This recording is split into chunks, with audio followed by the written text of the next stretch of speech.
What is a podcast? A miserable little pile of fragments of silicon.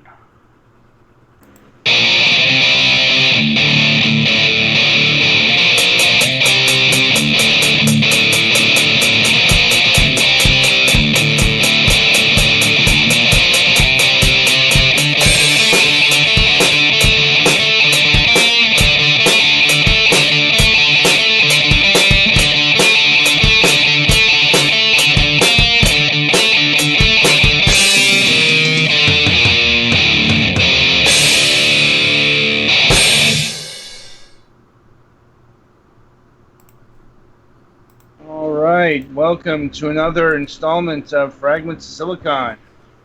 We are doing a bit of a format change this week since we're on a time limit.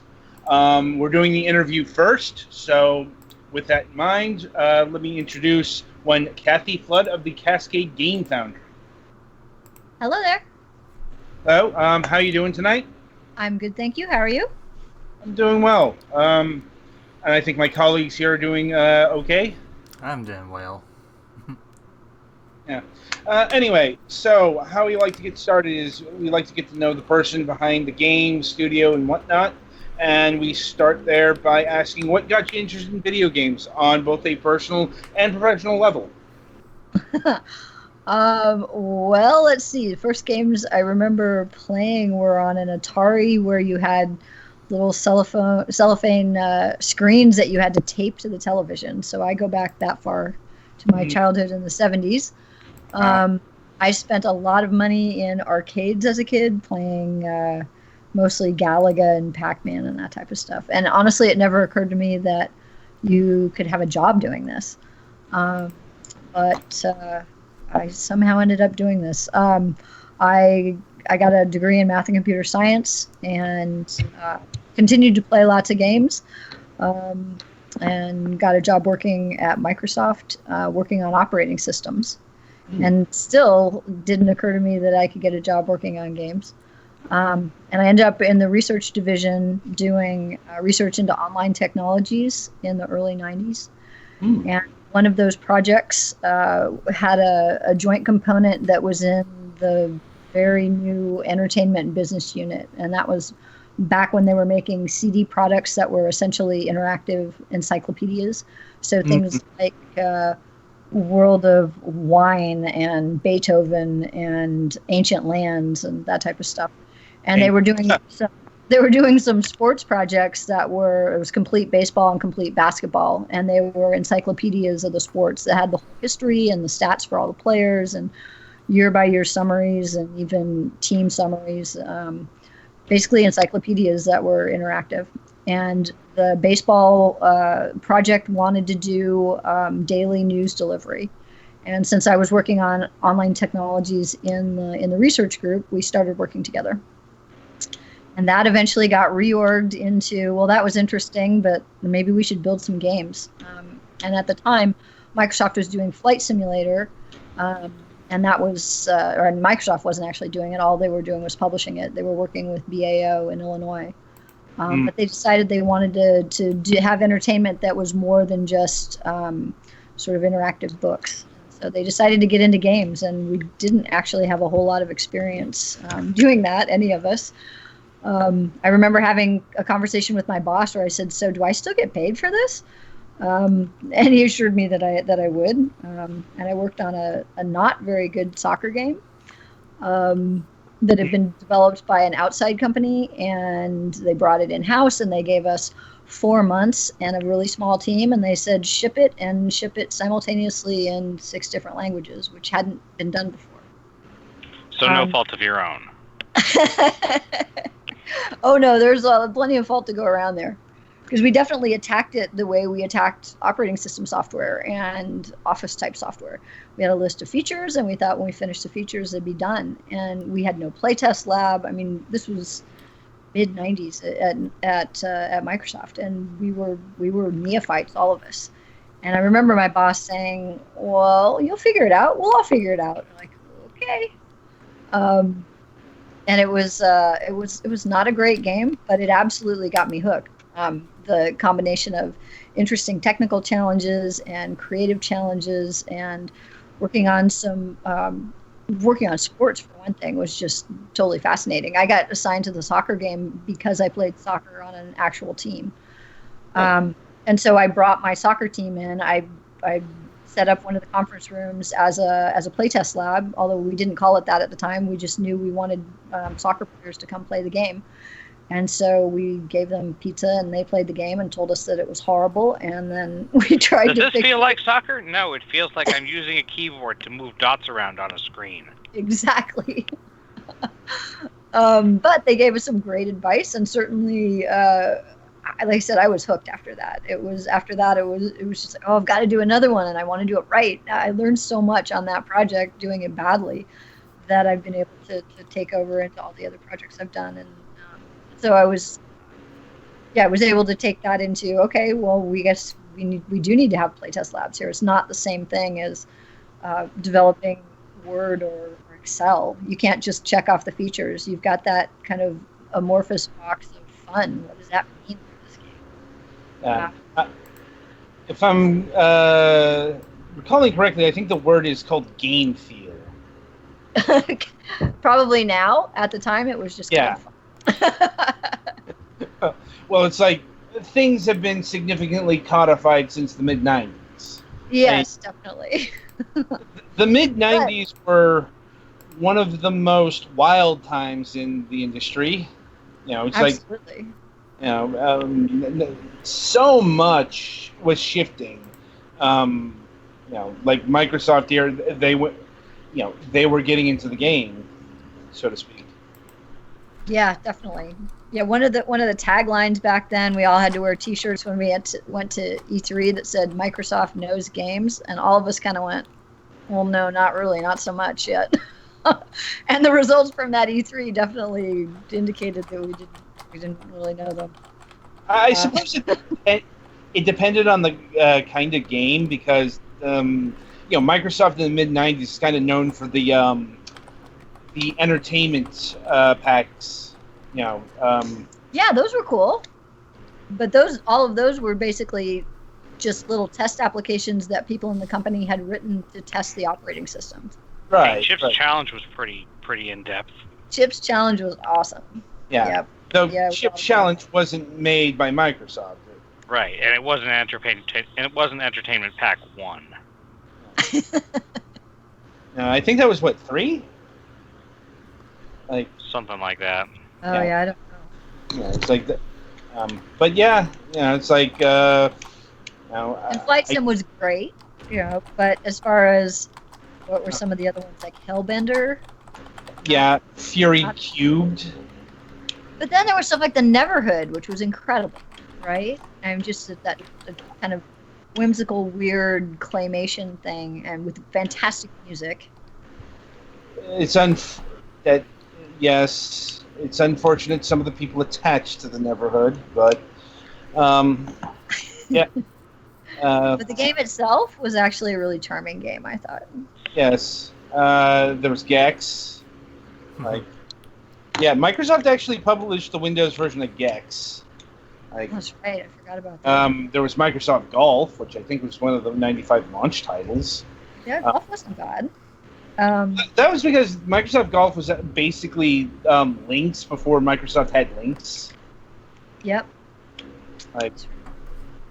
Another one, Deadly Tide. Yeah. Yes. So many games that aren't remembered unless they get randomly dropped in a Microsoft interview. Seriously, Fury Cube came up not too long ago. Oh, Fury! God, I forgot about that too. Well, apparently, the head of Xbox knows what it is. But it was a fantastic place to learn. I mean, it really was like all of us were just kind of young and figuring things out, and learned so much by doing things badly, and we got an opportunity to do that. So. No doubt. But I'm assuming you ended up on the Microsoft Flight team at some point. I was in the Aces studio that made Flight after BAO was acquired. I was in the studio not working on Flight, but I was working on Train Sim that was being built on the Flight Sim engine. Oh, Microsoft Train Simulator. Why would you use a flight simulator engine to build a train simulator? There's a rather large difference in the experience of running a train compared to running a plane.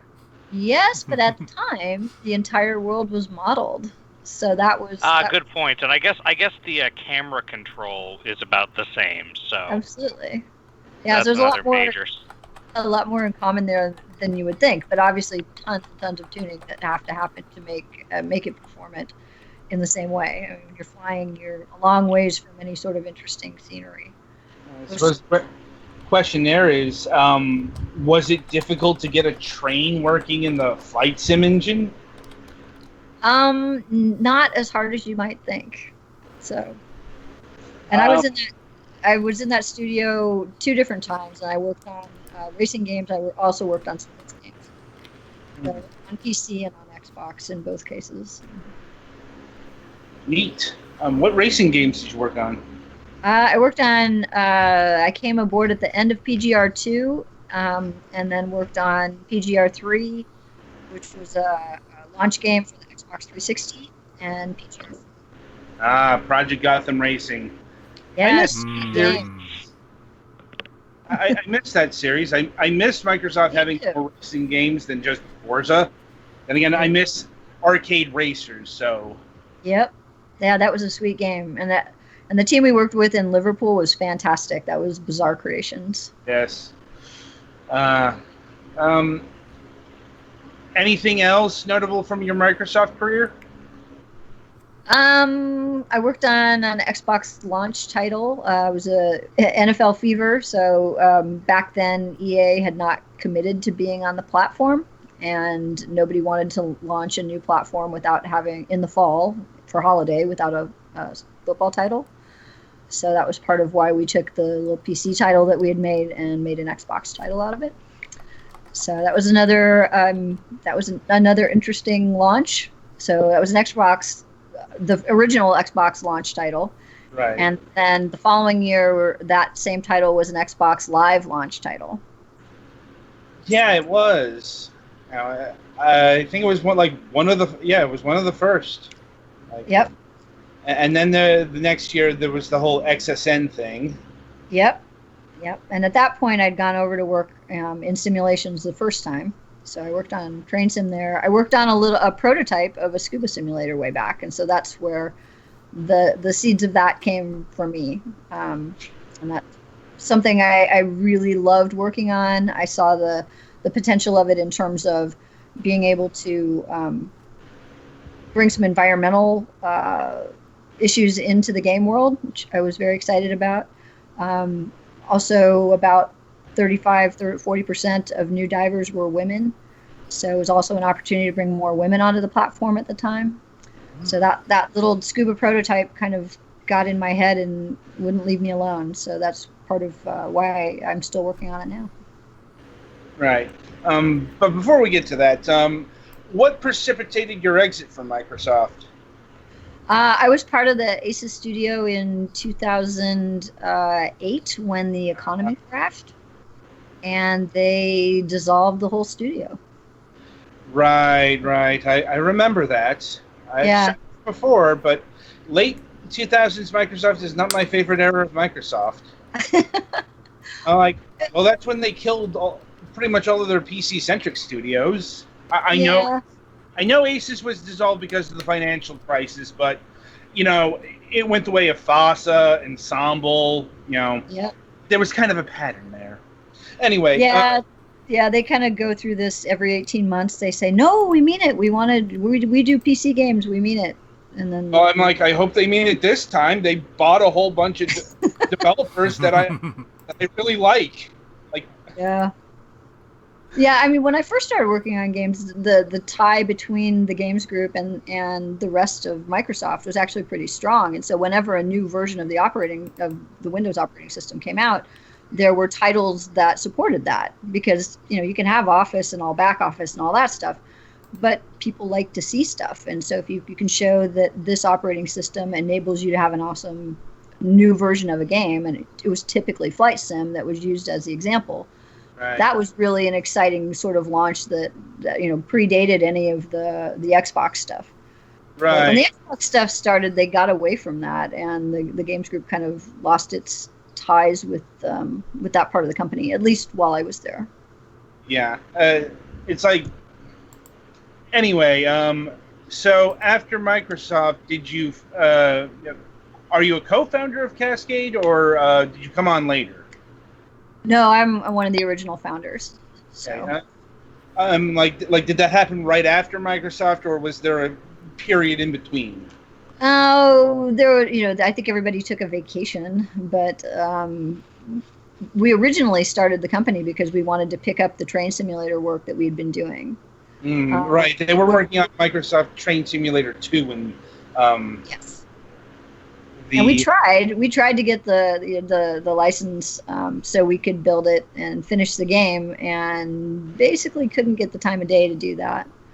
And then when we started shopping, we started shopping the idea around, because although the business was relatively small potatoes for a big studio, it would have been great for a little studio. But Microsoft getting out of the sim game sort of, blew a hole in simulations generally. And that's right around the time that Farmville was hitting it big, and everybody wanted that kind of, mobile games were starting to get big, and those were cool, but they just weren't something we wanted to work on. We were all kind of simulation people, and always had been, and so that was. Games are very tied. It's almost like fashion, right? Styles come and go, and so I suppose it may go out for a while, but it would probably come back later. Well, I suppose the good news is it's coming back in fashion. I know, isn't that cool? If only, there's a new Microsoft flight simulator being developed. I know, which is cool, and some of my old buddies are working on it, so that's very cool. Oh, that's good to hear. And it's proper flight simulator too. None of that Microsoft flight business. Yeah, although that was that. You got to give the guys on that team the benefit of the doubt for this, because they got whipsawed. I mean, they blew up the studio, and then immediately decided, oh my gosh, why'd we do that? And then tried to sort of undo it, and then you can't really undo layoffs. So, and they got whipped around. Which audience you can go for? I have nothing but respect and sympathy for the guys who stuck around to work for that. I get that. It's just, it never came across as a good idea. I think it could have been if it had been executed with a long-term plan in mind instead of a short-term plan in mind. Yeah, that's what I'm saying. It's just like not just the idea, but like the execution never looked good even before it got released. And unfortunately, it didn't take. So. Yeah. Well, they changed the audience. I don't know how many different times, and it's really difficult to do that to a game in development. You really need to decide what your audience is going to be and stick to that, rather than get whipsawed between, oh, you have to be casual, you have to appeal to everyone. No, you have to be super detailed and appeal to a hardcore audience. No, you have to do both, but we're not going to give you more time or more schedule. And especially for simulator stuff, where detailed simulators are very difficult very different than casual simulators. Definitely. Yeah. Especially for planes, because you know what casual simulators usually don't do? Separate pitch and yaw controls. Yeah. Definitely true. Yeah, yeah. It's like when you try to combine two styles, they often, you often don't appease anyone. So, anyway, getting back to Cascade, what was your first project after you got founded? Oh gosh, our first projects were prototypes, because we were pitching trains around to different publishing studios. So we had proven ourselves in terms of working at a big studio, but not doing things on our own. So we did a bunch of prototypes and tried different engines. We played around with the Crytek engine, for example. And we built a prototype again of the scuba simulator, kind of just to show the breadth that we could do. Because in addition to shopping a train simulator around, we wanted to be available for contract work. It surprised me. And I I see on your website you worked with a whole bunch of different entities, mostly in like educational fields. Yeah, we did. Let's see. We did a project for AT&T where we built a chunk of Chicago that they use in the AT&T flagship store in downtown Chicago. So basically, you'd start at a home up on the North Shore, and then drive down into downtown Chicago. That was probably the first one that we did that got released on the outside. And it was designed specifically to show people how they could use their cell phones safely in their cars. Believe it or not. my coworker is at Family Dollar. I stopped there. I hope it worked. Well, people aren't that great about being safe with their cell phones in their cars, so I don't know how much the lesson stuck, but there you go. Well, it's one of those things that's hard to calculate because if it doesn't happen, it doesn't happen. That's not a tick on the statistics meter. That's a good thing. So it's one of those things where it may have helped out. It's just you're never gonna know. No, it's true. It's true. Anyway. So yeah, what else do we do? Like I said, we did a ton of prototypes, many of which never saw the light of day, aside from internal presentations. So we talked to the Federal Railroad Association to build some positive train control simulation stuff, but they cut the budgets for it, so we didn't get to finish that one.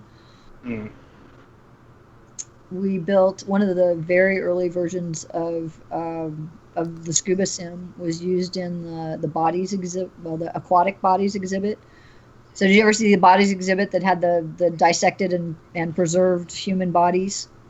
I know what you're talking about, but I missed that. So after that traveled all over the place, they did an aquatic bodies version of that. So it had manta rays and sharks and just different sea creatures. And so our game was actually one of the interactive exhibits in that traveling museum exhibit. Interesting. Yeah, so I mean, it's been a lot of kind of very divergent stuff, but all stuff that's been centered around reality-based entertainment. I mean, there seems to be a market for it. Yeah, and I think the whole advent of VR has actually helped sort of legitimize the simulations market again. I think that's one of the reasons it's making a comeback now.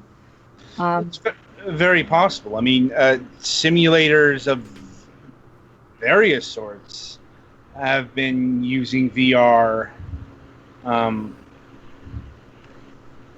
Yeah, and the research definitely shows that people who experience like a slum in Calcutta, for example, are more likely to have empathy for the people who live there. And the same thing in the environmental world. If you see something in the ocean, it'll look more like it's a living area that you want to care about instead of just this out of sight, out of mind, placid water that you don't really look underneath very much. So the environmental world is very excited about this because you can take people places that you can't take them easily otherwise using VR. And that was kind of the whole original goal of our scuba sim to begin with, was to be able to take you to different places around the world, sort of like an interactive documentary or virtual travel. Right. Let's see. I see another project is Rescue Bear Operation, which is actually on Steam. Yeah. So that's a super fun little project. We were contacted by a group that wanted to raise awareness for preventing forest fires. So it's just a cute little kind of platformer. You're a little bear and you tow around a wagon and pick up animals, rescue animals in the forest as it starts to burn. And yeah, we'll see what happens with that one. We built it and it's been shopped around a bit, and I thought it wouldn't come back, but it does seem to be coming back. So that's really interesting. It's this industry is definitely fickle. But as topics come and go, they don't want something and then they do want something, and that one it's a really charming little game. So the graphics are cool. The message is good. Yeah, and it is free to play. Yep. Though I will note it does have some cosmetic DLC. Yes.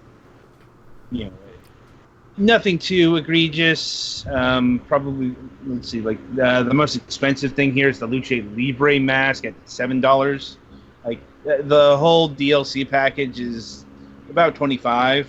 Like, a bit pricey, but once again, this is cosmetic stuff. You don't have to buy it if you don't want your kid to mess around with your credit card information or something like that. Yeah, exactly.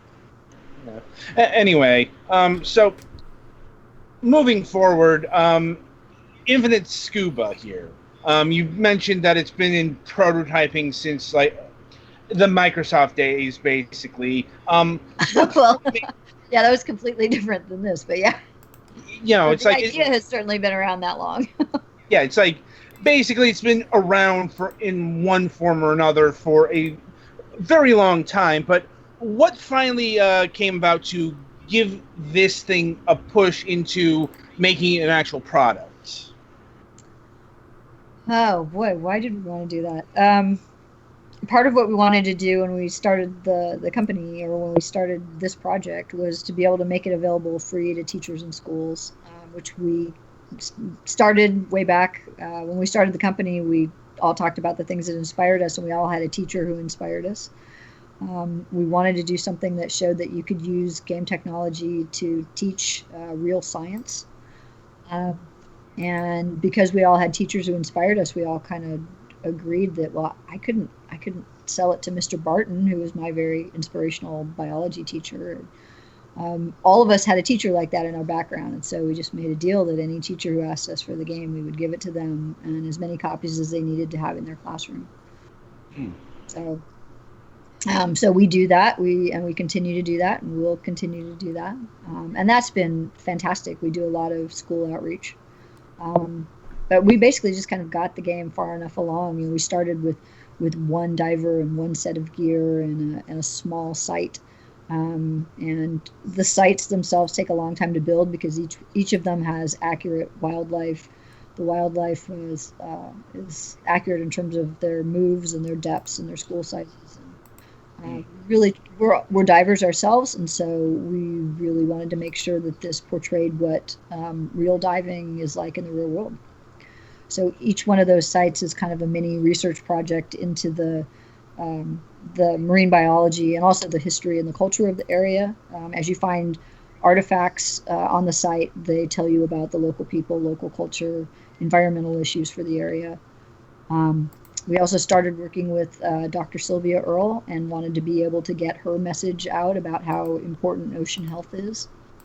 So we finally just kind of got to a far enough point that we felt like we could get the first chunk out, and we'll just stay in early access and gather feedback on the features we want to build, features that users want, and then just slowly add to that.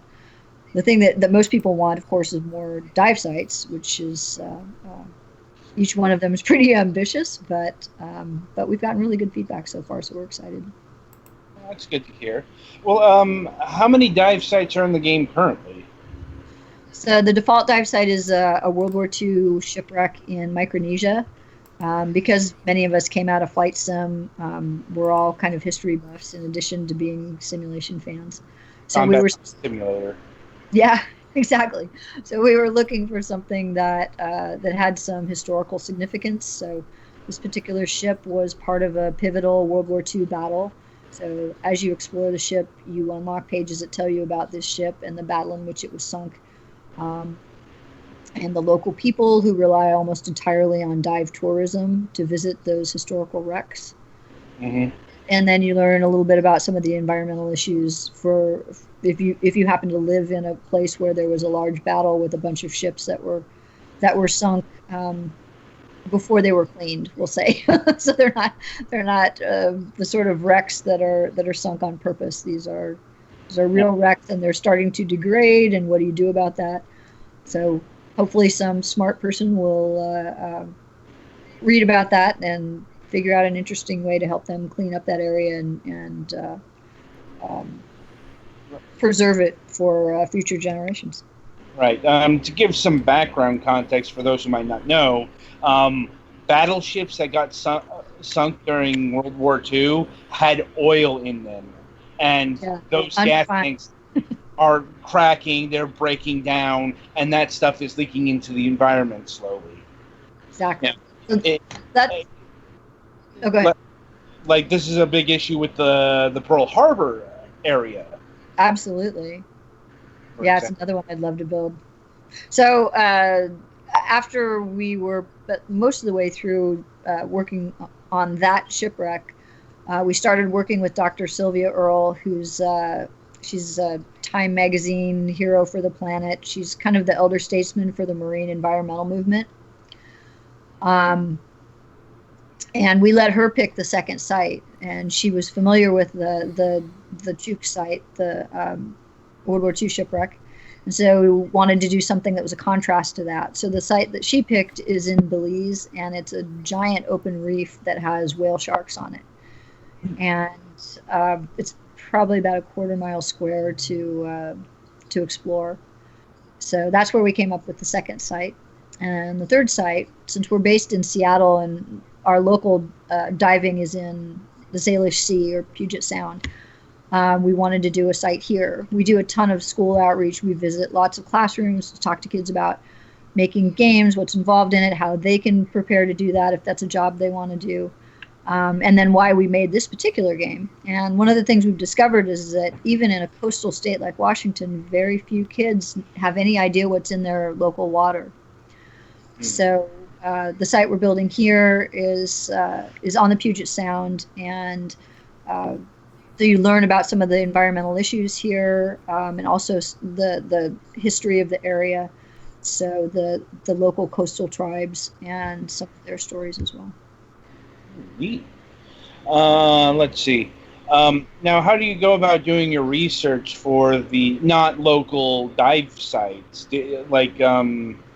Have you actually been out there? Do you get people from that area to give you information? Both. So we've had people on the team dive the sites. We work with environmentalists who know the area, and they help us make sure that we get the distribution of different types of wildlife, so different fish, coral, mammals, invertebrates, whatever is in the area. Make sure really we get the wildlife correct, and then whatever the landmarks are for those individual sites. So I want to make sure that we make it as accurate as we can do it. The old tagline for flight sim always comes up, as real as it gets. That can run on a regular computer, and we can develop with a small team. So that's our own addition to that, but it's still as real as it gets. And as I said, we're divers ourselves, and so we're really particular to make sure that we portray what real diving is like. And hopefully, if people learn what's in the water, they'll want to protect it. Maybe some of them will want to become divers themselves or ocean scientists. But they'll at least hopefully care, even if they never get in the water themselves, maybe they'll care about what's in the water and understand why the ocean needs to be healthy for human survival. That's good to hear. Now, how many people are on your team? We're super small, and it varies from week to week, but there are only about 4 of us who do this full time.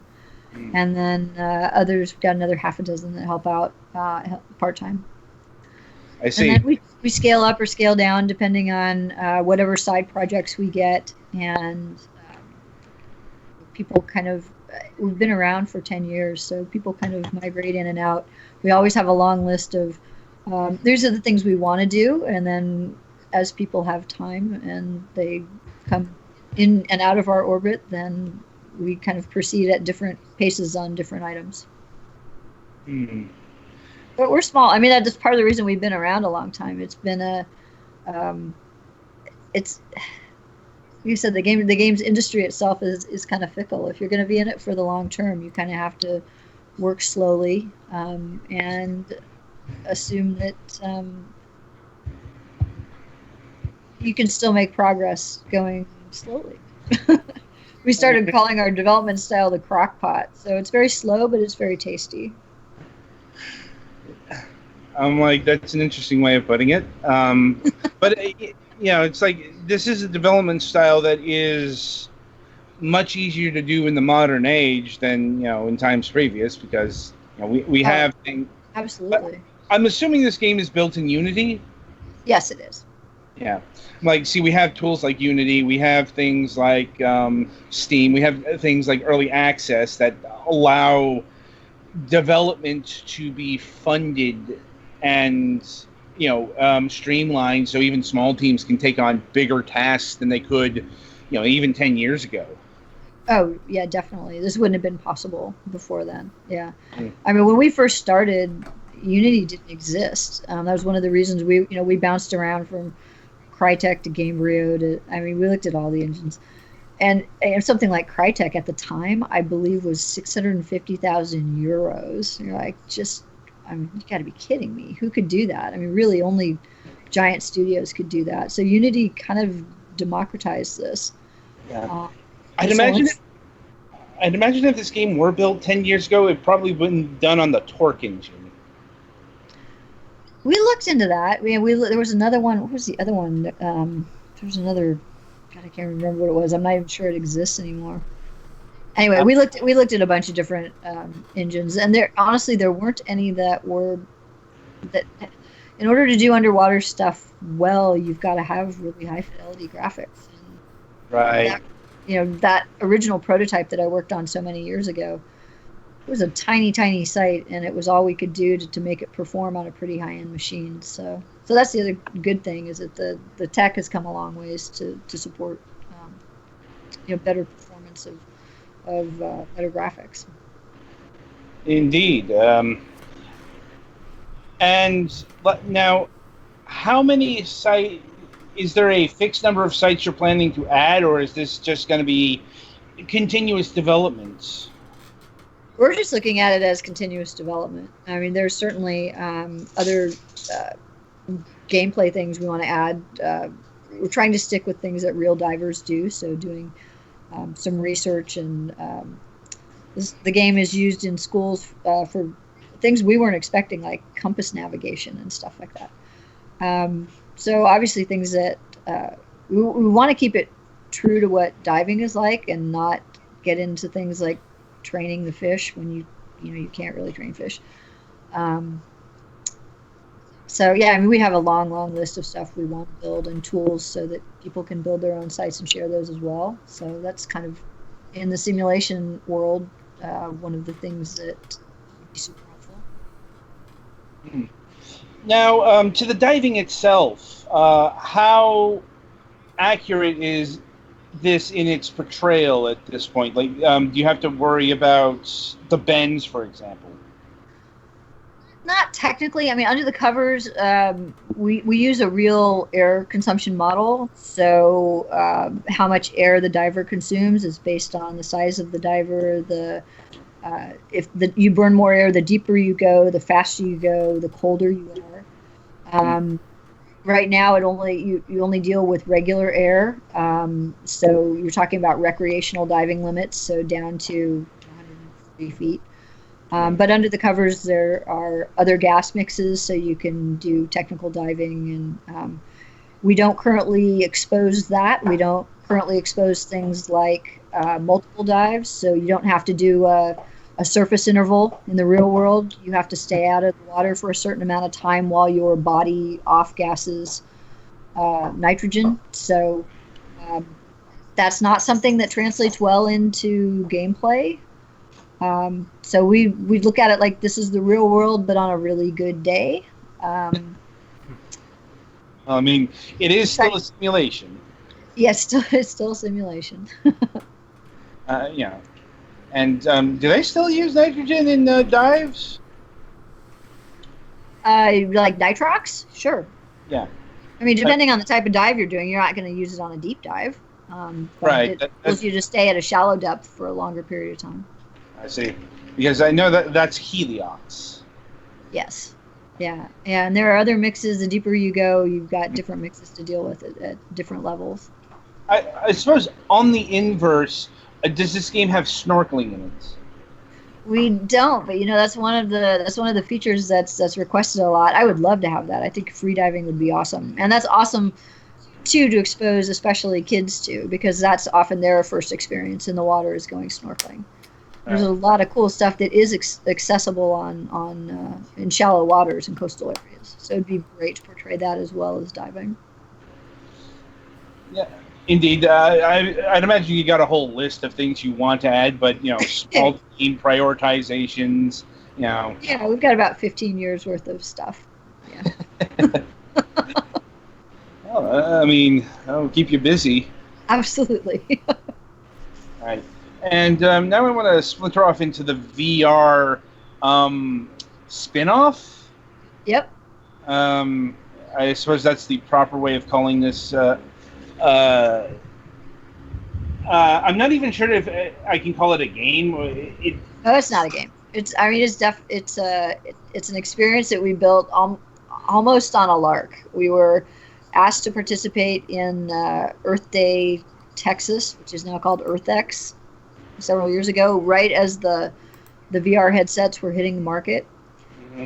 And our dev lead said, and we'd been sitting on an Oculus Rift kit for, literally sitting on it, using it as a doorstop because we just couldn't justify the investment in it. So he's like, oh, well, we could do that. Maybe we could do that for this show. And it would be something cool for the environmental partners to kind of get the people to come into the booth. And we knew we had assets that were suitable for it. We kind of tried to future-proof all the assets that we built so that they would last during our very slow development cycles. But we kind of got the shocking realization when we first tried to do this. We didn't own a machine that could run VR. That was an eye-opener because we had pretty good machines and a pretty big range.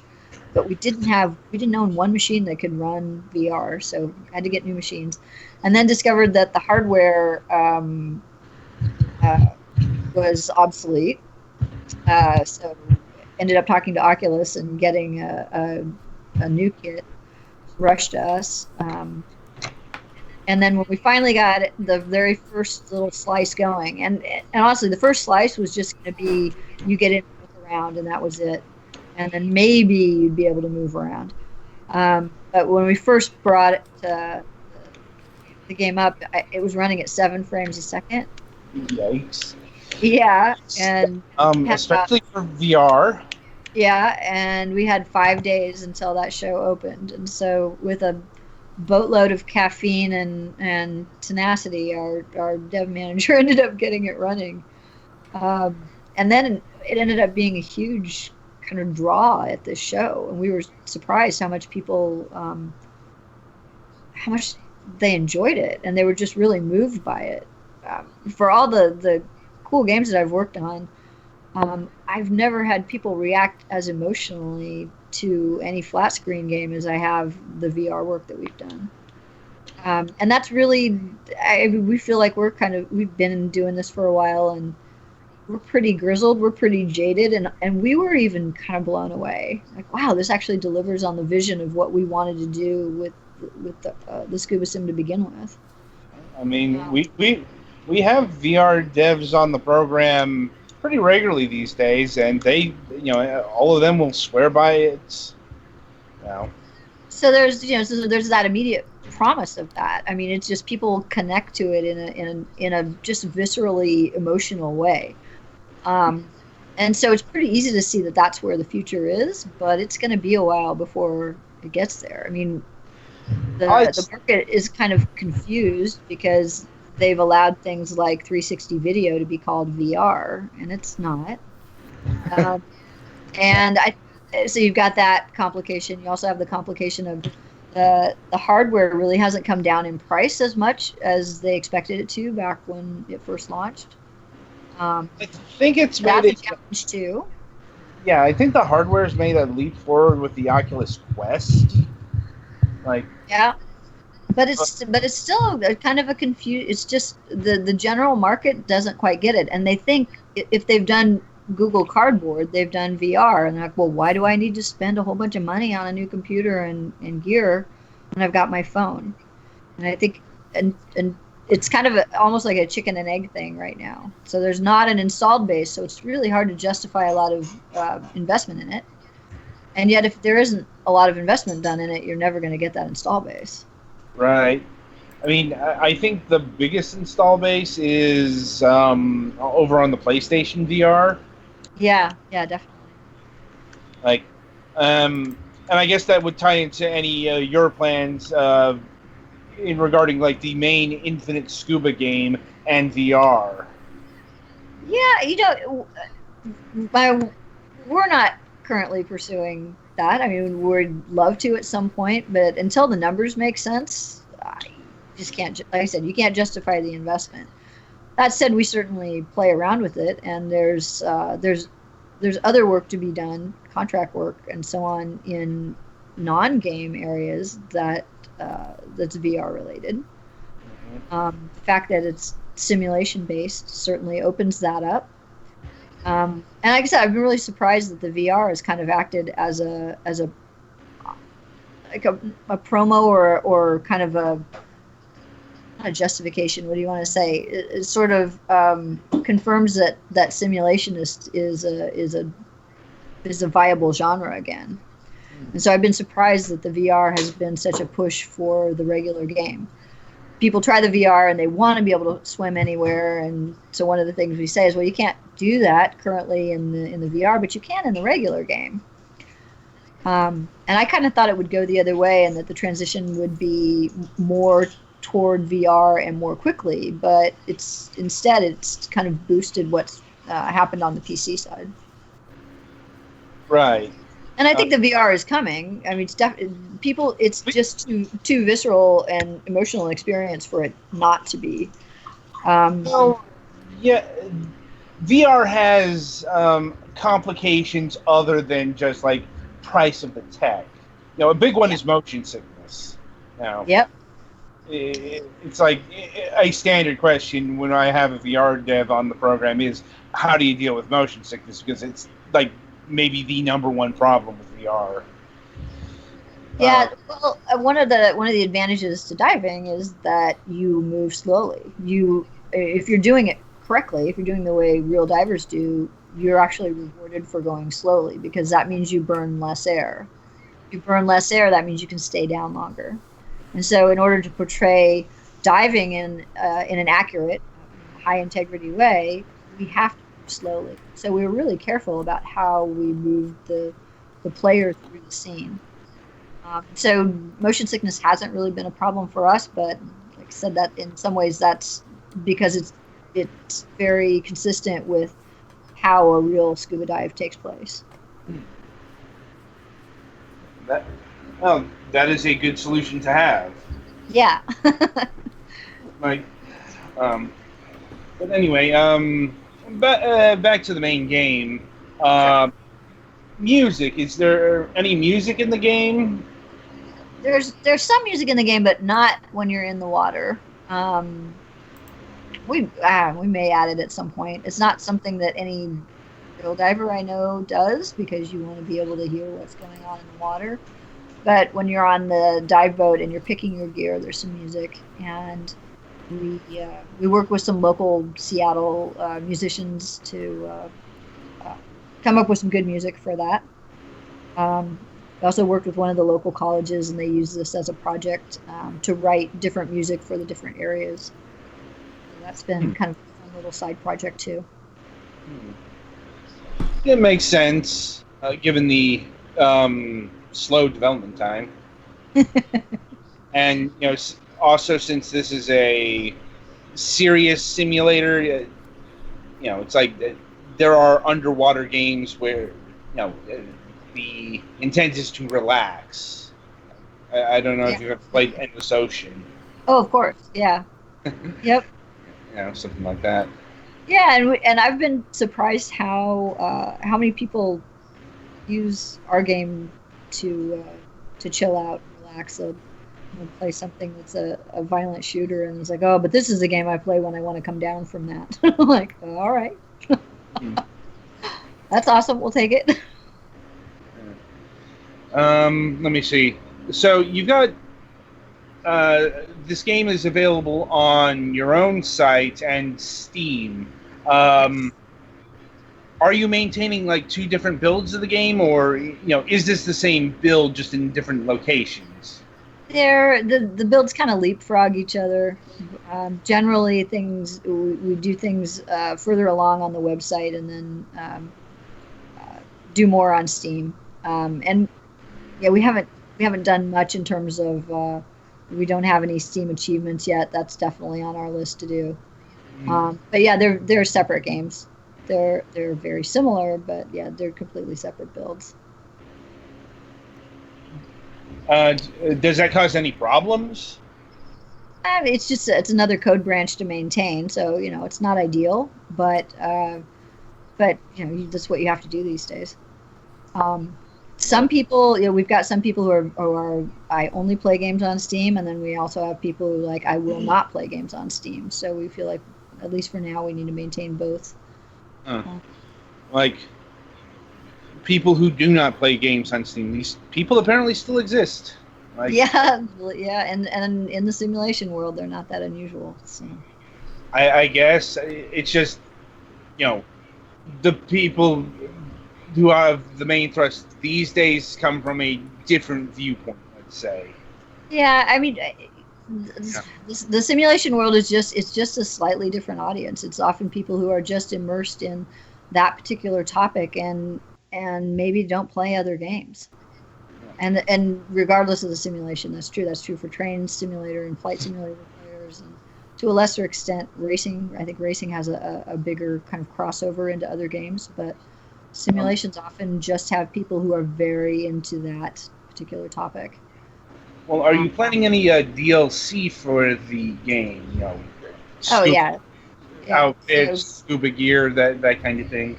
Yeah, we add new pieces of gear pretty regularly, and it's all real gear from real manufacturers. And then the real. Do they pay you or do you pay them? It depends. Sometimes they want promos that are specific to what they're doing. So if it's something that they need for their work as opposed to something we need for our work, it really depends on the partner. We in terms of other things that we do with the same code base and maintaining different branches, there's the different VR. There's VR for the Vive, VR for Rift. We are used in some museums, and we're talking to aquariums too. So they often want to promote their own stuff. We've got a submersible, for example, that's not in. It's in a VR application, but not in the core game yet. And then all of this in different forms is also used in some research that on VR itself. Like, for example, we're being used in the Children's Hospital at Johns Hopkins on a pain study where they're basically finding out that if you do an immersive, gentle VR simulation, something that's very immersive, your perception of the pain for whatever treatment you're doing is less, and you need less medication. Interesting. Yeah. Let me see. As far as the fourth site, has anything been locked down about that yet, or are you just focused on the Seattle stuff right now? Well, in terms of what's in production, just the Seattle or the Seattle area one is the one in production. We're looking at a whole bunch of different opportunities. There are different. We have some partners who are weighing in on what they would like to see. So we'll have to see. I'm not sure on that. Yeah, it's exciting though that we've got enough interest that we're looking at some sites all over the world. So that's super cool. I might actually get some help, which would be very cool. Indeed. Let's see. Is this game only for Windows, or are you maintaining Mac and Linux builds? We have Windows and Mac currently released. We've done a Linux build, but that was for an environmental event that we did, and we partnered with a company that has a giant 7-panel display. Wow. That was really cool. That was amazing. And so one person would be in the headset, but anybody who walked by. That sounds like an experience. All right. Yeah. So that one isn't released yet. So we haven't had, like I said, we've got this long list of features we want to build. The Linux has not really bubbled up yet. But we are always listening to people. We get a lot of feedback on what's working, what's not working, and we kind of reshuffle the priorities every month or so. Yeah. Right. So we are getting low on time, so I will see if my colleagues here have any further questions for you at this time. Okay. So I guess you kind of covered this, but when you're mapping out an area that actually exists, oh yeah, do you scrunch it down size-wise and make it like a greatest hits version, like, for example, New York in the PlayStation Spider-Man game, that it feels like it's full size when you're playing in it, but actually, no, they've cut out a lot of stuff that no one, quote-unquote, cares about? Or do you, try to actually make it full size, or what? So it depends on the site. We try to make it full size. In the case of the shipwreck, the shipwreck itself is on a. Your audio's gotten a little bit quieter. Just a second. Oops. Is that better? Yes. So the shipwreck is the shipwreck. It's 271 feet long. That's where we focus that first site, and so that ship is the bow of it is in 125 feet of water, and the stern is only in about 40 feet of water. So that's very accurate. We can use side scan sonar if we need it. The Belize site is it's just a big chunk of reef, and there aren't really any noticeable landmarks. So that one's more focused on the wildlife and the kind of channels of sand.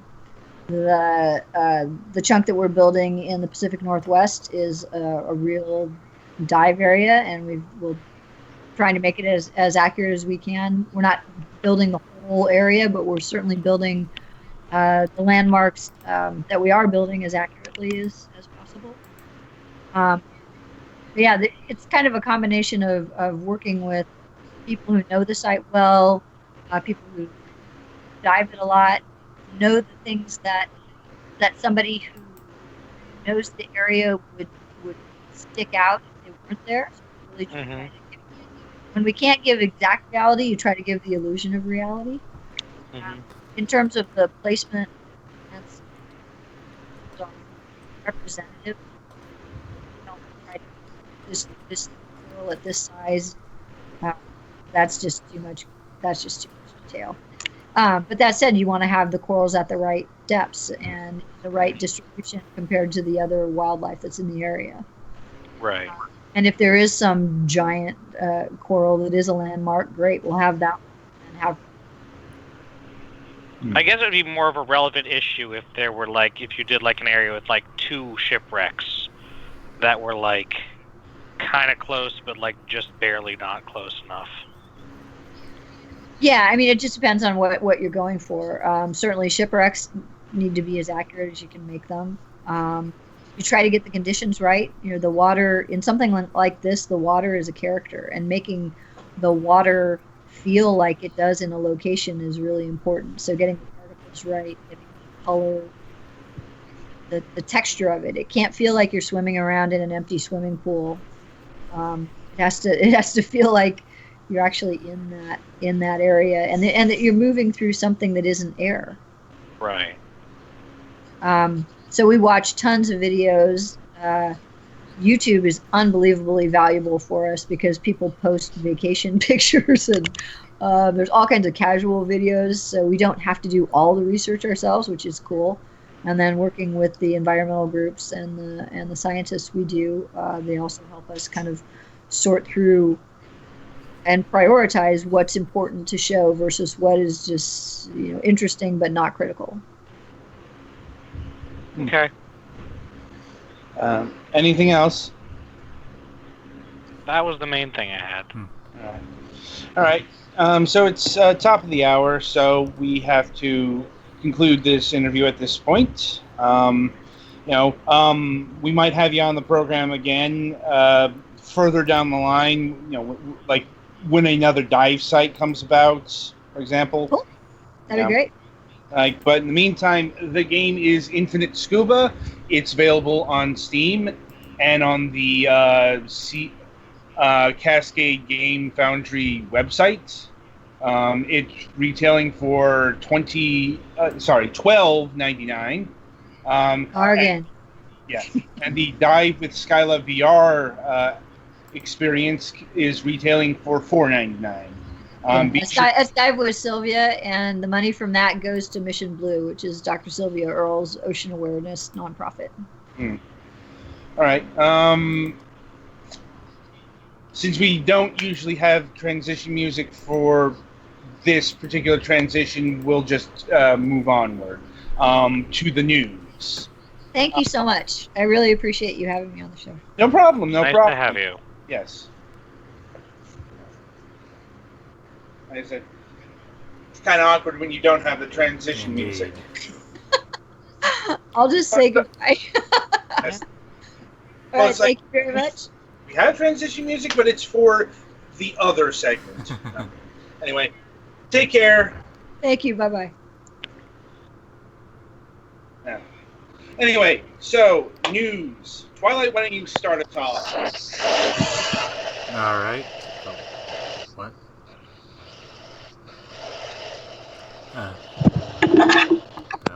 Well, anyway. You okay there? There's an odd noise there for a moment. Yeah.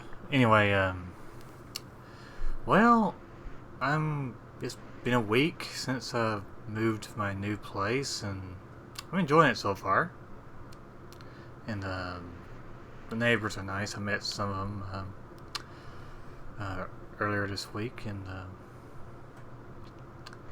yeah, shouldn't have any issues there, except for the ones who like to fire off fireworks almost every night for some reason. Hopefully that'll stop after this month-ish, maybe. Hopefully. Yeah, they're probably just getting rid of the fireworks they had left over from 4th of July. Anyway, other news, we finally got new computers in at work after using machines that we've had since 2008. That was nice. No more freezing up machines. Or at least less. At least less, yeah. Yes, and what else?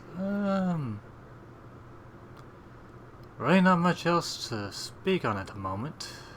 So I guess that'll be it for me. Alright, Alex, it's your turn. Well, we also have new neighbors, but it's because some people are moving into the house that used to be. There was an old person in it who lived next to us, who died like a year or so ago. But anyway, we haven't really met them yet, but we're probably going to try to do that at some point soon. It's supposed to be really freaking hot and humid for the next few days, so I'm not looking forward for that. Especially since this weekend is also the Yarmouth Clam Festival, which is my town's summer festival / what have you, fundraiser for a lot of the town groups and stuff. So I'll probably go down some, but not nearly as much if it's above 90 degrees on the day that I want to go down. And thankfully, my dental thing and car thing have both gone by without any major disasters, and I got my car inspected, so I don't have to worry about that. Though apparently the oil thing is something else other than the thing that we were pretty sure it was, Dear. I'm going to have to bring that back to have it looked at or something. Well, they said that, like, it's not the thing that is often a problem with this model. It's, like, some other it's like the oil is leaking under the cover or something, but it's not internal, so that might be easier to fix, but I'm not sure. Well, they sent an oil pump, apparently. Yeah, well, and I asked if it was anywhere that I could, like, see or look at to try to judge, and no, not really. So we might have to shop this around because we're not sure we entirely trust the dealer to not tack extra stuff on, but we'll see what we have to do about that. Oh, and because someone left at work, I've been picking up a little extra hours this week, which will also be nice because I'll be paid a little bit extra for that, so that's good. Video game wise, the final Splatfest of Splatoon 2 is this weekend, which I will probably have to start early on, because again, this weekend is a town festival, so that'll be a thing. I'm Team Order because Chaos King Pearl is scary. You are weird. I've also almost 100%ed Bloodstained Ritual of the Night on easy at least, although I'm probably going to play through again on hard, even though I probably did too much on easy and didn't leave stuff to do on hard. We'll see. Hard actually changes some enemy patterns and stuff. And I booted up Super Mutant Alien Assault, but I haven't really played much of it. But we're reviewing that this weekend, so I'm working on that too. And I think that's about all I got. All right. I think Petty Fan joined us. Yes, hello, I'm still alive, surprisingly. And broadcasting from the moon, apparently. Better? Sort of. Your audio quality is just not as good as it used to be. That's mostly because I'm doing it from my phone. Right. But yeah, I had an interesting week last week. I went to the ER twice because of kidney stones. And Friday, the second time I went, I actually had to have the kidney stone surgically removed. Now, Petty Fan, how many times do we have to tell you, take care of one medical emergency before you get involved in another one? I wish I could control it. I'd imagine so. You've had, what, 3 surgeries in 6 months? 3 surgeries in 2 months. That's a lot of surgeries. Yeah. And so yeah, that's a thing that happened. So I'm like really far behind in Final Fantasy 14 now, which sucks. And let's see, for Prime Day, I actually bought the Spyro remake because it was like $20. On actual Amazon, or? Yeah, on actual Amazon. I got the disc coming from PS4.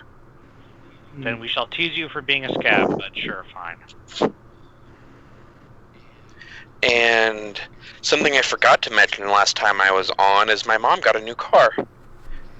Because her 2015 Nissan Versa, when she went to go pick up my pain meds after my second surgery, the cooling fan crapped out and her car started to overheat. So the dealership wanted $600 to replace that, or she got a decent deal on a new one for $500 down, and she has a warranty that's basically like, if anything happens to it, they're just gonna fix it. For how long, though? I think it's 5 years or 200,000 miles. Yeah, I guess that's not that bad, as long as the interest isn't ridiculous. Yeah. Well, and they also paid off her other car, so that's nice. And then,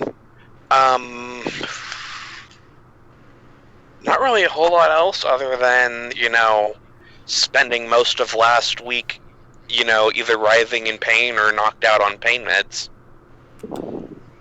It's a hell of a way to spend a week. Yeah. What was supposed to be just a 5mm stone I should have passed fairly easily turned out to be 1 centimeter. And apparently I was in the early stages. 1 centimeter is not a small thing.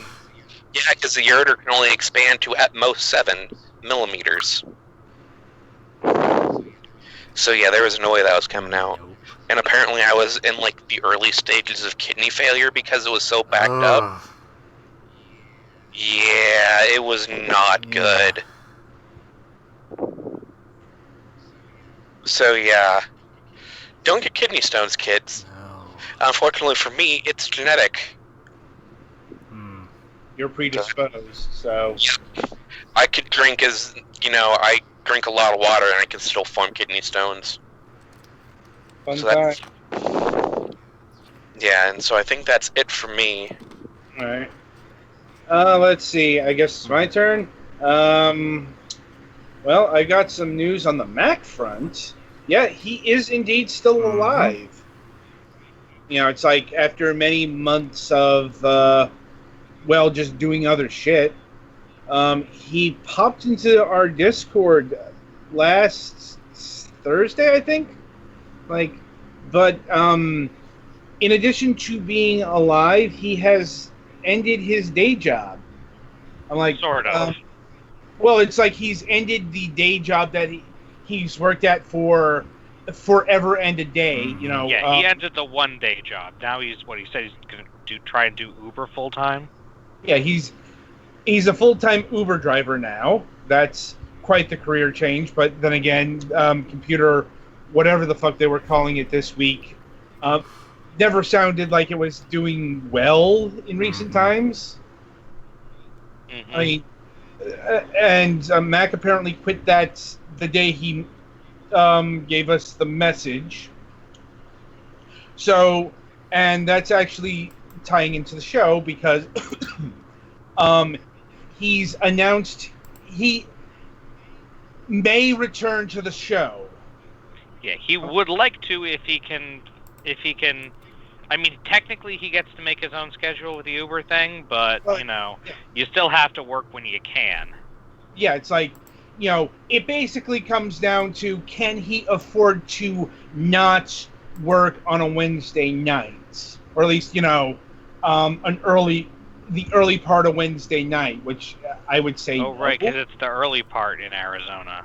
Right. Especially keep in mind that the daylight savings time, they don't have it, so they're Pacific time. It's like 9:30 for us, is 6:30 for them. When we're broadcasting, it's prime time there. So we'll see how he feels about how it's going.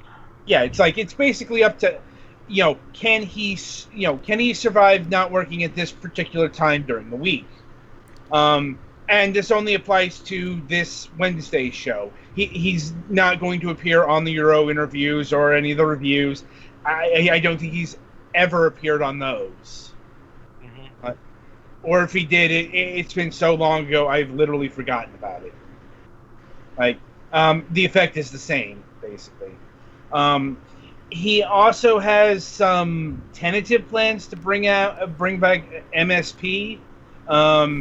But he's had tentative plans to bring back MSP a lot of times before, so we'll see how that goes. Yeah, but what he did tell us this time was he's apparently looking to move it in a different direction. Like, it's going to be more scripted. Exactly towards what, he didn't mention.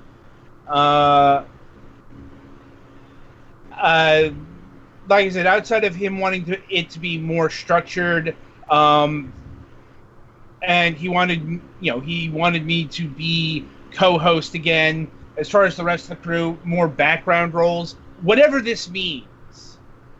He said we would talk about it. It's like whenever his plans can congeal enough for him to talk about it. It's like not for nothing, but yeah, it's like not the first time Mac has had these type of discussions with us. Sometimes it does reach the point where it happens for a bit of time, and then it stops happening. I mean, granted, season 12 had problems beyond Mac's wavering desire. It's a lot of it was, getting guests was difficult since I couldn't do it, and Petty Fan didn't quite have the skill set to do it. But if Mac's making his own hours, if he wants to bring guests, I'd imagine he'd be fully capable of doing that. Maybe. Well, remember, he had a lot of contacts and then lost a bunch of them, so... I know. I'm just saying, as far as the time factor goes, he can, he's on his own hours, so, and let me tell you, from somebody who, not only booked MSP for many years, and who books this show on a regular, week in, week out, the actual booking process isn't the hard part. It's like, because that's just, you send an email and 90% of that process is waiting. You're just waiting for people to respond. It only gets busy when you got a bunch of people responding to different things at the same time, which has happened. But it's more finding the people can be the difficult part. If you don't have a pool to look for, it's like, I think that was Petty Fan's biggest problem as booker. Like, he didn't have a regular thing to draw from. Like, for example, when I booked MSP, my base was TV tropes. Find something mentioned there, and do some cursory research. With this show, it's a lot easier since it's a format show. I look for a game developer, I email a game developer. Sometimes I'll email somebody who is not an game developer, but it's like, by and large, I know the type of person I'm booking. The problem is, with the wider net you cast, the more incoherent things can get.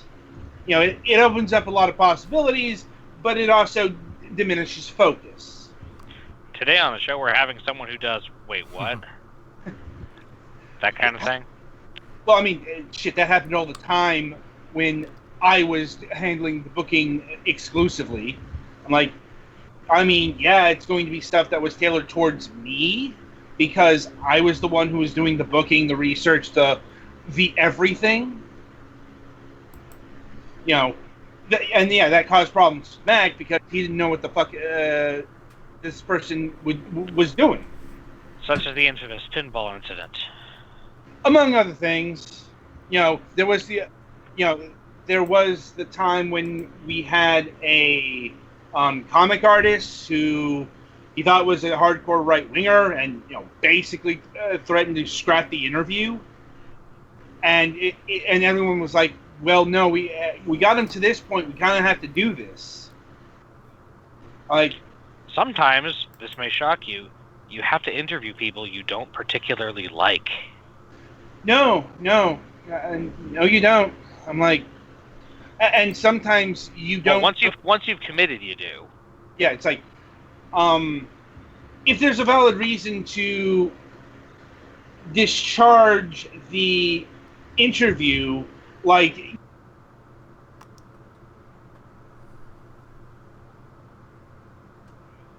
okay, Adam?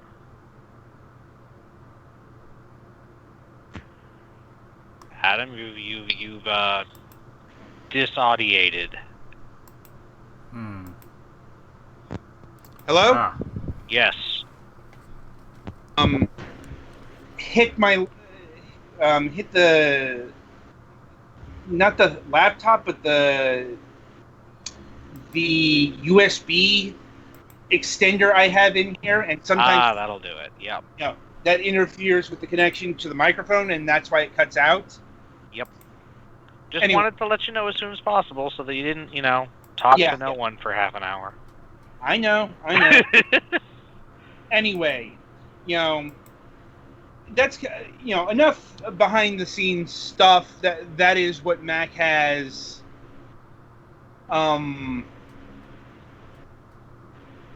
ostensibly planned.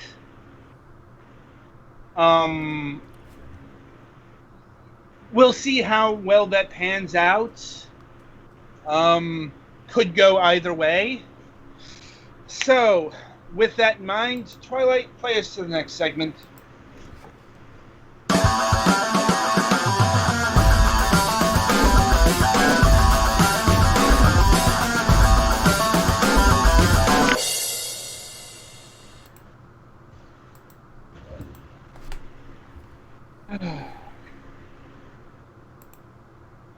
All right, welcome to the topic of discussion.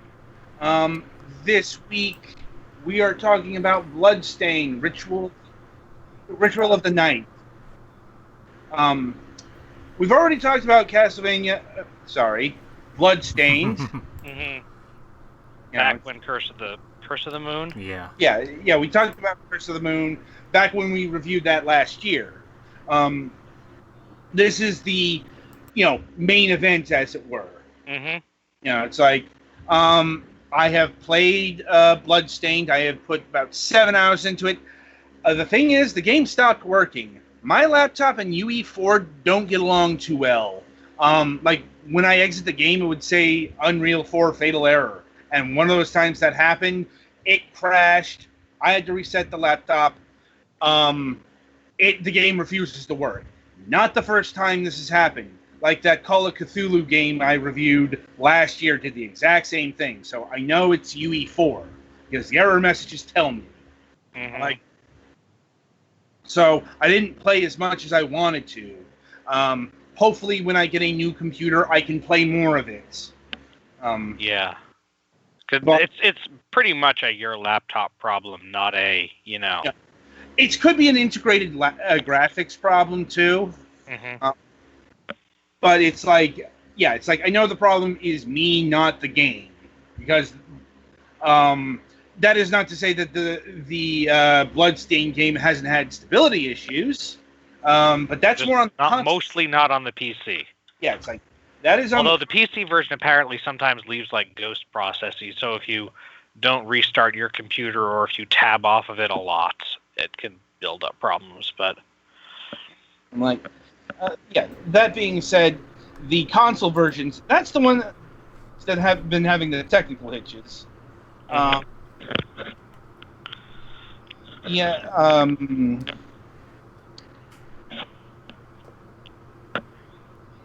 the PlayStation 4 and the Xbox, like especially the PlayStation 4, it's been having technical hitches, and that is a UE4 thing. Like like Unreal Engine is actually fairly resource intensive, especially into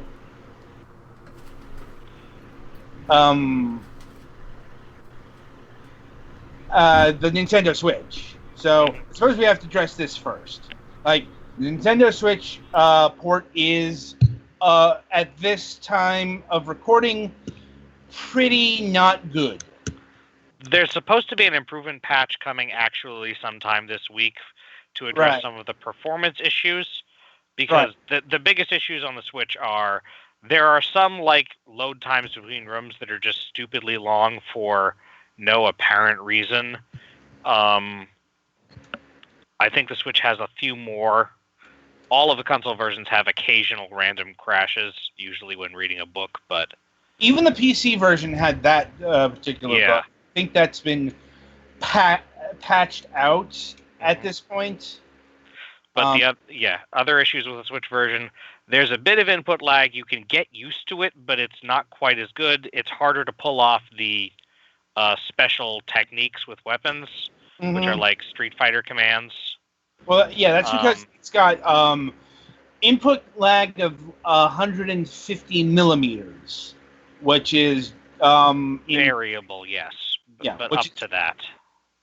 In technical terms, this is outside of the domain of what is considered to be acceptable in terms of modern input lag. Mm-hmm. I'm like, and then obviously the graphics are it's only 720p 30 FPS, which is fine if you're playing it handheld, but not so good if you're playing it docked. The problem isn't so much the resolution, and the graphics are much muddier. Yeah, well, it's like the graphics have taken a significant downgrade. Like, you look them side by side, it's like, you will notice that Bloodstained looks noticeably worse on the Nintendo Switch. Yeah, that doesn't necessarily detract from the experience, and that's not high on the list of things for them to fix. But the textures of a lot of the accessories that appear on Miriam's model are very muddy. There are some weird things. The water texture is just fucking ungodly. I was going to say the water effects are really not as good at all, and the face textures for the non-Miriam characters especially are weird. They're less good, and also the skin tone looks kind of ashy usually.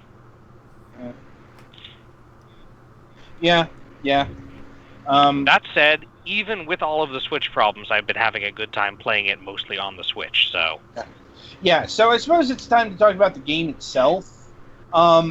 So, I'm sure people who listen to this broadcast know the background story on Bloodstain.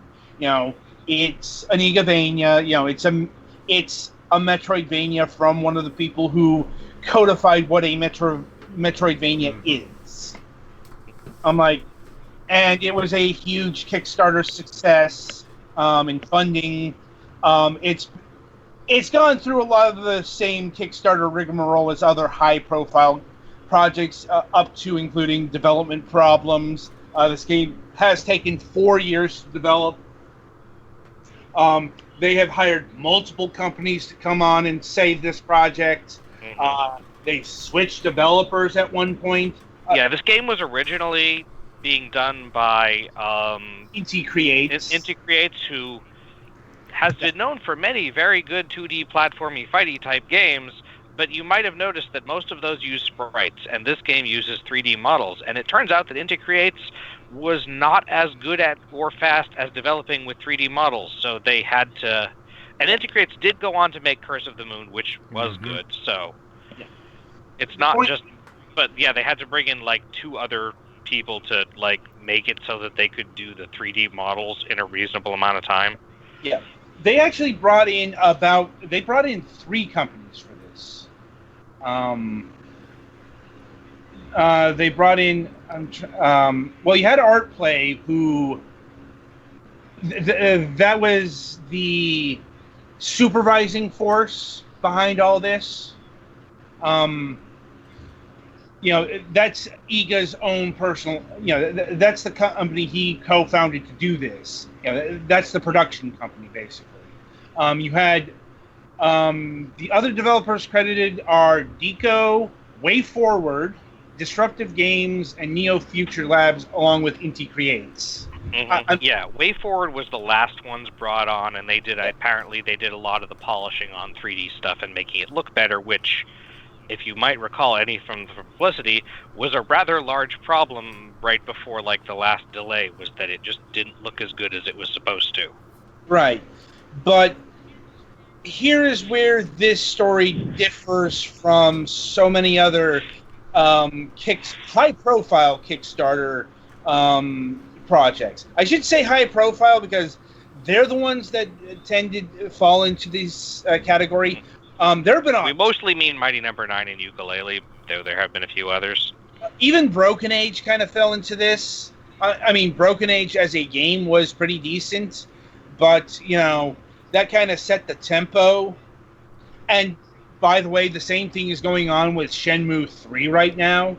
Or maybe it isn't, because we'll talk about Shenmue 3 when we talk about Shenmue 3. And we will talk about Shenmue 3. Right.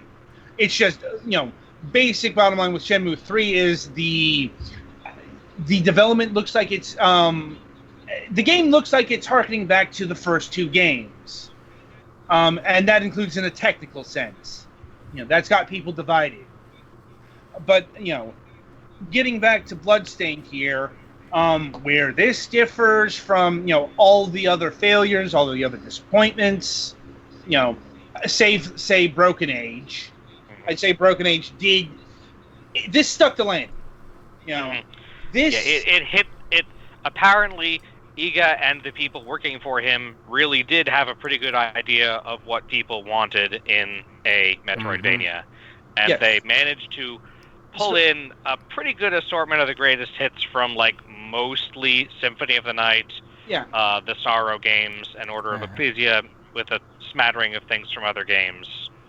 Yeah. And, make a game that's fun to play, that's what people want. It doesn't really innovate a ton, but that's not the first thing that people wanted in a game like this. I think the first desired thing was, can we make games like the ones we used to like still?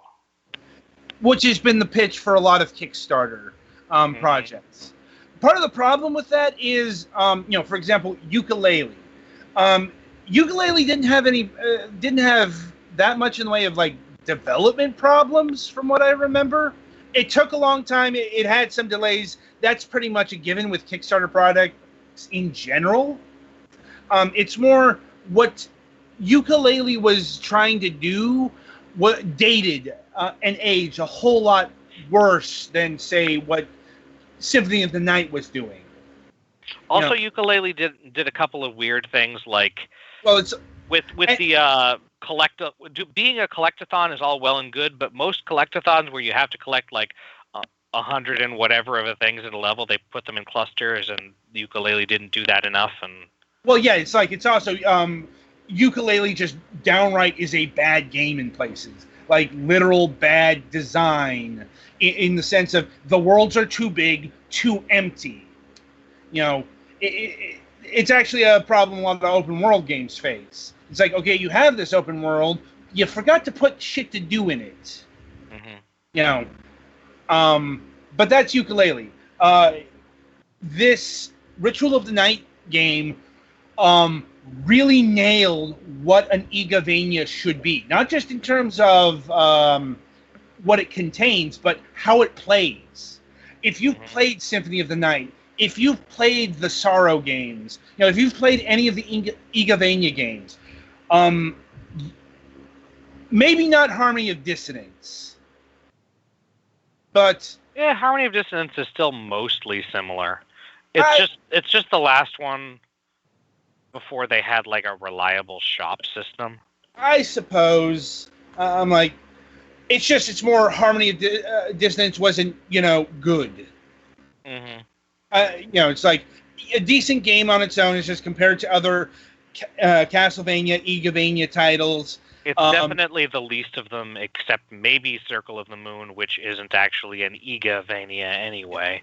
Well, yeah, Circle of the Moon is its own thing that was developed by the Konami team in Kobe. The same team that did the Castlevania 64 games, in fact. It's like a hybrid of the classics and the... Anyway, like I said, if you've played one of the Igavania titles, you've played this game.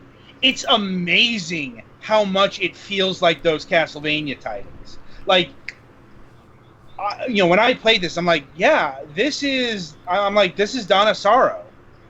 It's like I say Donna Sorrow the most because of all the shard binding I'm doing. Yeah, the one of the big noticeable things that it took from the game in particular is every enemy that you defeat has a chance almost. There are like 3 normal enemies and like 4 bosses, 2 of whom are the same person, that don't drop shards because they're not demons or not full demons. But generally every enemy drops a shard that gives you a power that is somehow related to what they do. Yeah. But, it's like the game feel of Ritual of the Night is just classic Castlevania, Igavania. And it's dropped again, Adam. I got this recharge wire here, and I hit that, and that's what hits the USB extender. You seem to be back. Yeah, it's annoying. Sorry about that. Anyway, it's especially amazing considering that this isn't just another Igavania being done in the style that he was used to. Like this isn't just another Igavania title. This is another Igavania title that's been given a budget. It's like as good as those games were, like even for game development, it was pretty clear that they were done on kind of a shoestring budget. And this one still uses recolored enemies and somewhat recolored terrain assets, but it's not like offensively. Yeah, it's like, and understand that video game development does have reused assets, including from game to game to game, but look, you still had Rondo of Blood assets being used in like Order of Ecclesia and Harmony of Night. What was Yeah, the they got a lot of mileage out of those skeletons. Harmony of Despair doesn't count because they would literally reused NES sprites for some of the maps on that one. Right. The point is, the Igavania titles, once they got to the portables, really believed in recycling. It's like, they were pretty high. They were pretty high budget for a portable thing, but otherwise, this would have been considered to be not a retail release on like the PlayStation 2, or it's like it's something that would. It's where the perceptions of 2D were at the time. Mm-hmm. And I'll note, even though 2D is back, even in like the maybe not the AAA sector, but the A or AA or the mid-range sector, you'll note it's not necessarily sprite work. Like, we don't get a lot of big-time sprite work games these days. Which is kind of a shame, but that's another issue. I know. It's apparently mechanically easier to use models in a lot of the current engines, and the reason why this game was done in Unreal Engine was so that they could, not have to develop their own engine. Right. It's like, but it's like, there's never been an Igavania that looks this technically good. Yeah. It's like... Again, I've been playing the worst-looking version, so I have probably less of a strong opinion on that. Right.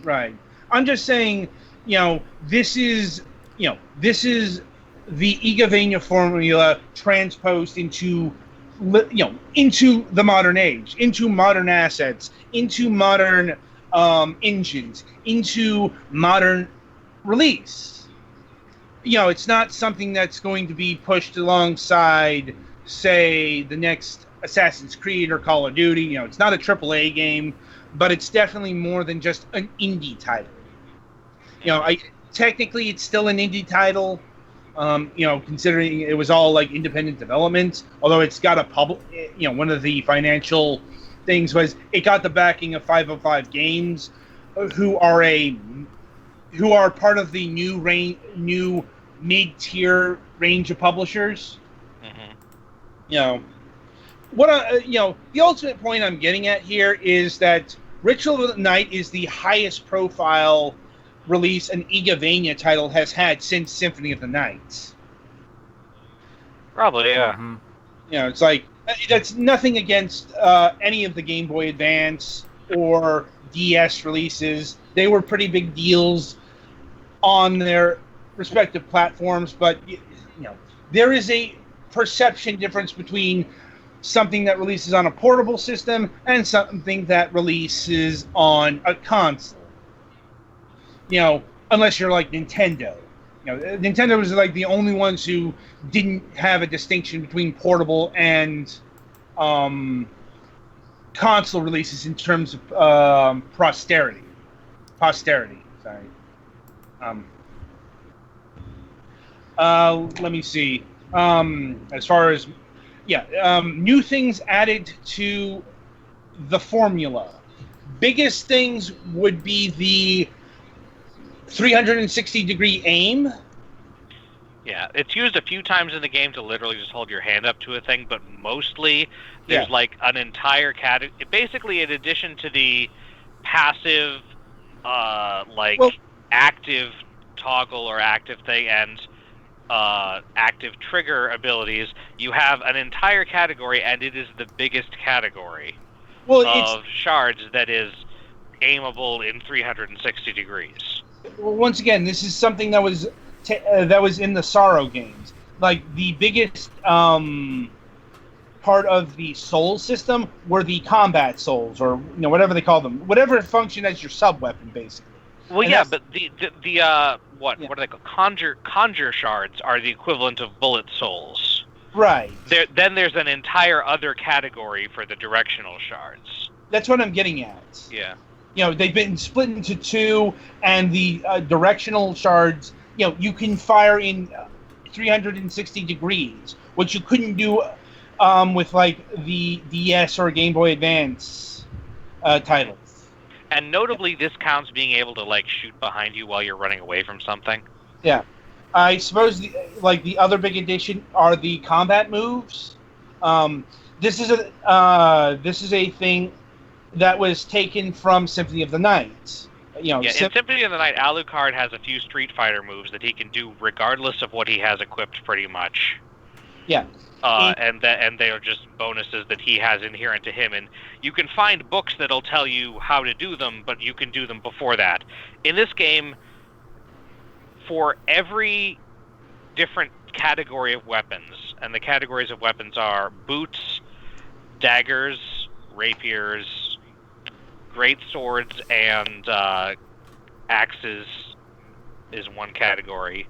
Swords and clubs is kind of another category. They're slightly differentiated. Katanas and whips. I don't think I'm missing anything. Oh, and spears.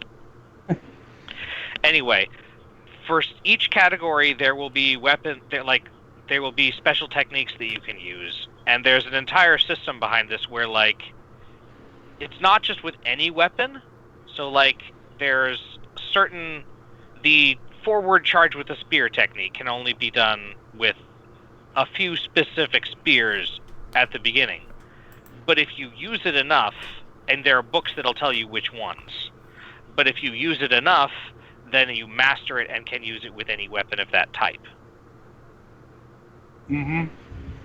So there's there's a bonus for mastering all of the techniques, which is a secret. There are a couple of techniques that only work with one weapon, and the secret technique you unlock for that is one of the ones that only works with one specific weapon. But it's a pretty cool one. Yeah. The crafting system has been upgraded. Once again, Dawn of Sorrows, because Dawn of Sorrows had the crafting system, but in that one it was mostly add a soul to a weapon to make another weapon. Yeah, this one is a more fully featured crafting system. Yeah, a lot of enemies drop random crafting materials, and a lot of chests contain random crafting materials. Luckily, they added the ability for enemies to drop more than one thing in one drop, and for chests to contain more than one thing. Right. So it's less of a pain. Yeah. And a whole new branch has been added. Recipes? Well, yes and no, because the Igavanias, especially, the Igavanias have always had massive catalogs of food items that pretty much are only aesthetically different healing items, and/or they let you hold more than 9 of one thing. But in this game, you have to cook the things instead of finding them whole mostly. And there's another thing, which is that because Miriam was in a coma for 10 years, she's a little bit malnourished. So every time you eat a new recipe, you gain permanent stat boosts. And while some of them are normal things like more hit points or more magic points or higher strength or whatever, some of them give you things like your MP recharges faster or you gain experience faster. So, yeah, you want to try and cook all the recipes and eat all of them. Mm-hmm. And of course, this being an Igavania title, there are bonuses. That is to say, you can play as Zangetsu, I believe. Yeah, that hasn't been released yet, but it's been animated and announced. Among what they're calling now 13 free DLCs, and what they really mean by that mostly is stuff that we made the stretch goal for but didn't complete yet. But they want to... I mean, Shovel Knight did this fine. It's okay if you release a good game for the base thing to keep stretch goals and release them when they're done. So yeah, there are 2 other playable characters, plus some kind of mode where you might be able to play as bosses, and they've announced that Zangetsu, who was the protagonist, sort of Curse of the Moon, and is kind of the recurring rival character in this game, is going to be the second playable character. And then there's a third playable character who we don't know who is yet definitely, but there have been some data mining suggestions that it's probably the nun lady who runs the shop. Mm-hmm. Possibly. Like, I don't think they've announced the third. They haven't. But yeah, Which is why I said, like, probably due to, according to dip miners, but they could always change that even.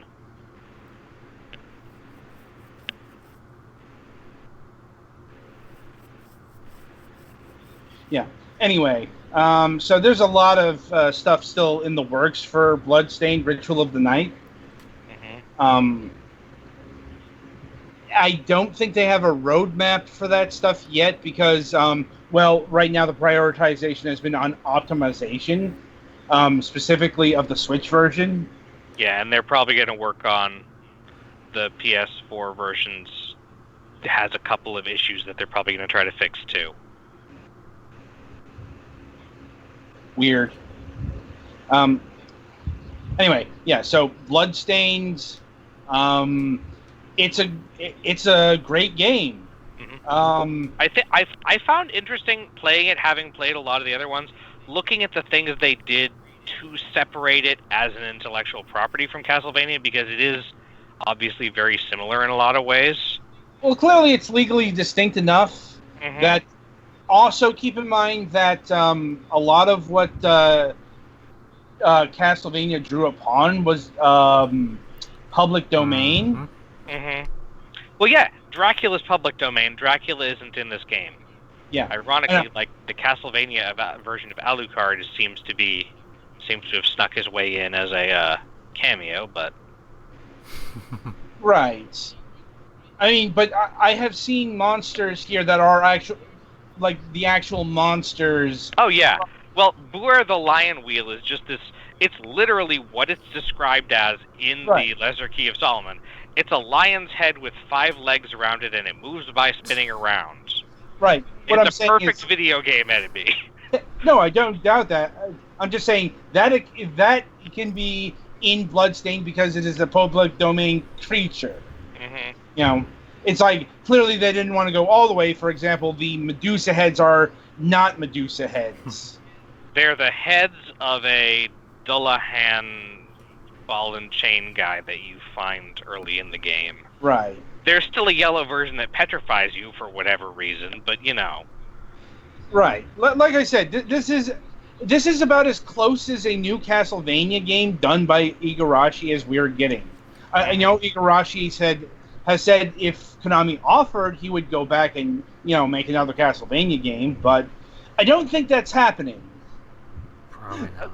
Konami, even if they might have announced an actual game recently, which didn't seem likely for a while, they're still not exactly into the whole hey, it's a cool arty game thing, and they're more into the okay, but can we make it pachinko? Yeah. Basically. Anyway, so that'll about do it for this conversation, and that'll about do it for this installment of Fragments of Silicon. Let's see, no Friday show this week, and coming up on the Sunday reviews, we have Super Mutant Alien Assault for the Nintendo Switch. Yep. Galax will be handling that one as usual, and Blazing Chrome. You may have heard about Blazing Chrome. This game is getting a surprising amount of coverage. Mm-hmm. Probably because it's free on Game Pass right now. I think for the month of July, if you want to play this game and you subscribe to Game Pass, you can do so free of charge. And that's helping. A lot of bigger people than us have been showcasing this game. Anyway, until next time, I wish you good gaming.